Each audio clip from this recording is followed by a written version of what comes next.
கோரிக்கைகளை பரிசீலித்திடு தமிழக அரசு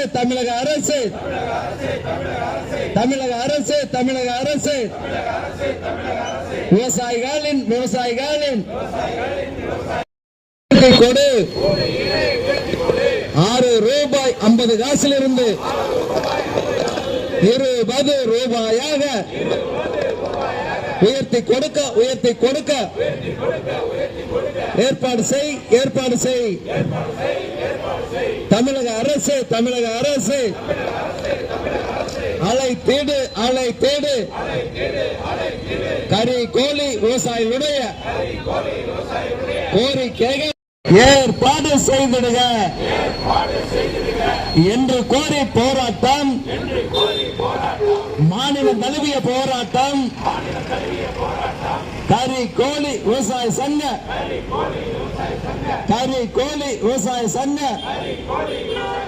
சார்பாக தமிழக அரசு உயர்த்தி வழங்கு கறி கோழி வளர்ப்பு விவசாயிகளின் கோழி ஏனை உயர்த்தி வழங்கு 6 ரூபாய் 50 காசு உயர்த்தி வழங்க முத்தரப்பு கூட்டத்தினை நடத்திடுக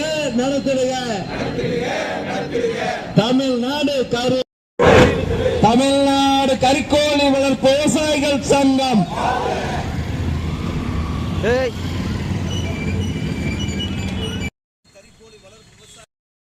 சார்பில் தமிழ்நாடு முழுவதும் மனு கொடுக்கின்ற போராட்டத்தை மாவட்ட ஆட்சியர் அலுவலகங்களிலே, கோட்டாட்சியர் அலுவலகங்களிலே, வட்டாட்சியர் அலுவலகங்களிலே இந்த போராட்டம் நடைபெற்றுக் கொண்டிருக்கின்றது. இந்த போராட்டத்தினுடைய முக்கியமான கோரிக்கை, தமிழ்நாடு அரசாங்கம் கறிக்கோழி வளர்ப்பு விவசாயிகளுடைய கோரிக்கை கூலி உயர்வுக்காக முத்தரப்பு கூட்டத்தை நடத்த வேண்டும். முத்தரப்பு கூட்டத்திலே 1 கிலோ வளர்ப்பு கூலியாக 6.50 இப்பொழுது வழங்கக்கூடிய தொகை 6.50 20 ரூபாயாக உயர்த்த வேண்டும். ஏனென்று சொன்னால் 1 கிலோ கறி கோழி வளர்ப்புக்கு 13 ரூபாயிலிருந்து 15 ரூபாய் விவசாயிகள் செலவு செய்து கொண்டிருக்கின்றார்கள். ஆகவே இப்பொழுது வழங்க